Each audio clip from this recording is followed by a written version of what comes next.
Guys, সেনাবাহিনীর হাতে কট খেলো এলেক্স সবুজ এবং এই কট খা নিয়ে এলেক্স সবুজ তিনি নিজে কি বললেন আপনাদেরকে ভিডিওতে দেখাবো। আবার সম্প্রতি শোনা যাচ্ছে উমর ভাই নাকি মারা গেছে। আসলে তার সাথে কি ঘটেছে বিষয়টা আপনাদের সম্পূর্ণভাবে ক্লিয়ার করব। সো ভিউয়ার্স, চলুন দেখে নেওয়া যাক সেনাবাহিনীর হাতে কিভাবে কট খেলেন এলেক্স সবুজ। ये फंस गया सी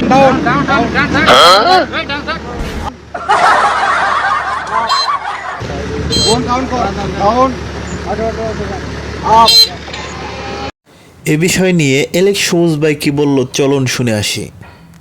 মানুষ আমার বিষয়ে কিছু একটা পাইলে পাগল হয়ে যাক। সেনাবাহিনী আমার গাড়ির কাগজ ছিল না, সাথে বাইকের মাথা হেলমেট ছিল না, দেখি আমার বাজার বুক ডাউন দেয়। উমর ভাই নাকি মারা গেছে, উমর ভাই নিজের মুখের থেকেই শুনুন। রিসেন্টলি টিকটকে একটা ফেক নিউজ ভাইরাল হয়েছে। একটা ছেলে একটা ভিডিওতে আমার ছবি সাইডে লাগায় বলতেছে যে গাইস, ঢাকা যাওয়ার পথে ওমর ভাই বাইক অ্যাক্সিডেন্টে মারা গেছে, সবার ওনার জন্য দোয়া করবেন। এই যে আমি সামনে, ঠিক আছে, মরা মানুষটাই যে আমি সামনে খাড়াই রয়েছি।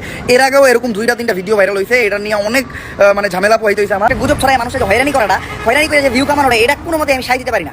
অগর মতো প্ল্যানে কোন থাবড়ানো উচিত, হাজির থাকা দরকার। একটা জিন্দা মানুষকে মাইরা লাইয়া ও মানে ওই মানুষটা একটা আমি জিন্দা মানুষ খারাইছি আমার। সো গাইস, শুনলেন তো উমর ভাইয়ের নিজের মুখের কথা। কেউ বিভ্রান্ত ছড়াবেন না, উমর ভাই সুস্থ আছেন। আমাদের সমাজে কিছু মানুষের কাজ হচ্ছে একে অপরের পিছনে লেগে থাকা এবং তাকে কিভাবে পিছে টেনে আনা যায় সে চেষ্টা করা। উমর ভাই তার নিজের যোগ্যতায় এই পর্যন্ত পৌঁছেছে। প্লিজ দয়া করে কেউ মিথ্যা ছড়াবেন না, একটা জিন্দা মানুষকে এভাবে মৃত বানিয়ে দিবেন না। অগর মতো প্ল্যানে কোন থাবড়ানো উচিত, হাজির থাকা দরকার। একটা জিন্দা মানুষকে মাইরা লাইয়া ও মানে ওই মানুষটা একটা আমি জিন্দা মানুষ। সো ভিউয়ার্স, ভিডিওটি কেমন লাগলো কমেন্টে মতামত জানাবেন এবং চ্যানেলটি সাবস্ক্রাইব করে বিনোদন বাংলা ইউটিউব চ্যানেলের সঙ্গে থাকবেন। ধন্যবাদ।